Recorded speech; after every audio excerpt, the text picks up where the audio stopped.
अगर आप भी लेना चाहते हैं देश दुनिया की तमाम जानकारी तो आज ही सब्सक्राइब करें हमारे चैनल को। साथ ही नीचे दिए बेल आइकन को जरूर दबाएं ताकि हर अपडेट आप तक पहुंच सके। नमस्कार, साक्षी न्यूज नेटवर्क पर आप सभी का स्वागत है। कोरोना जीते जी भी जी का जंजाल बना हुआ है और मरने के बाद भी पीछा नहीं छोड़ रहा।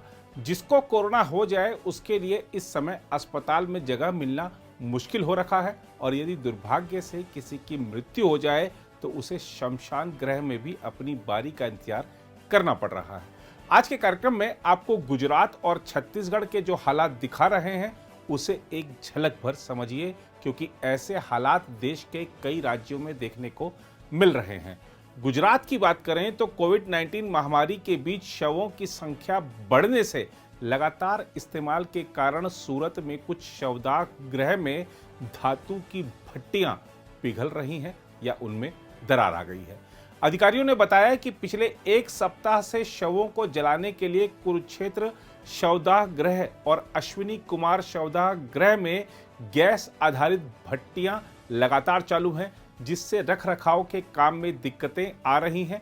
पिछले 2 दिनों में कोविड-19 से सूरत शहर में हर दिन 18-19 लोगों की मृत्यु हुई है। शवदाह गृह का प्रबंधन करने वाले ट्रस्ट के अध्यक्ष कमलेश सेलर ने बताया कि पिछले साल कोरोना वायरस महामारी की शुरुआत होने के पहले कुरुक्षेत्र शवदाह गृह में हर दिन करीब 20 शवों का अंतिम संस्कार होता था। अब यह संख्या बढ़ गई है। फिलहाल रोज करीब 100 शवों का अंतिम संस्कार हो रहा है।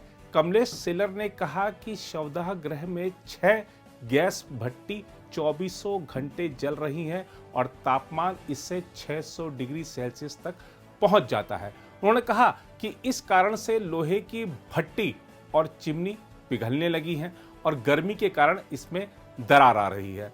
मशीन के इन हिस्सों को बदलना पड़ेगा। सूरत में सबसे पुराने अश्विनी कुमार शवदाह गृह में भी इसी तरह की समस्याएं सामने आ रही हैं और इसके प्रबंधन ने गैस भट्टियों के रखरखाव संबंधी मुद्दों के कारण शवों को जलाने के लिए लकड़ी की चिताओं की संख्या बढ़ाने का फैसला किया है। शवदाह गृह के प्रबंधक प्रशांत कबरावाला ने कहा, हम 10 गैस भट्टियों का संचालन करते हैं। इसके अलावा 3 स्थानों पर लकड़ियों से शवों का अंतिम संस्कार होता है। इससे पहले हर दिन 30 शवों का दाह संस्कार होता था, अब 90-95 शवों का दाह संस्कार हो रहा है। उन्होंने कहा कि भट्टियों के लगातार जलते रहने से उनमें कुछ की संरचना पिघल गई। अत्यधिक तापमान के कारण कुछ पाइप और चिमनी भी टूट गई। कबरावाला ने कहा, हाल में 4 में से 2 भट्टियों में तापरोधी ईंट लगाई गई थी, जो कि कुछ समय से बंद है। रखरखाव का काम करने वाले हमारे इंजीनियर हर दिन शवदाह गृह आकर दिक्कतें दूर करते हैं, ऐसा उन्होंने जानकारी दी।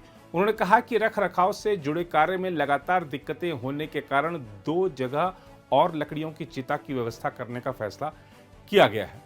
उधर छत्तीसगढ़ की बात करें तो यहां कोरोना वायरस संक्रमण के मामलों में बढ़ोतरी और मृतकों की बढ़ती संख्या के बाद अब डराने वाली तस्वीरें सामने आ रही हैं।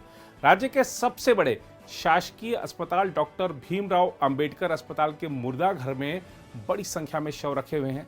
वहीं रायपुर शहर में अब शमशान घाटों की संख्या बढ़ाई जा रही है।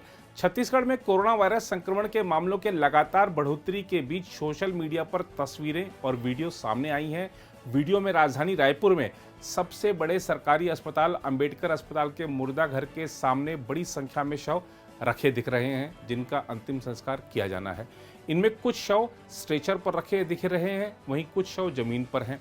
यही हाल पड़ोसी दुर्ग जिले का भी है। वहां बड़ी संख्या में लोगों की मृत्यु होने की जानकारी मिली है।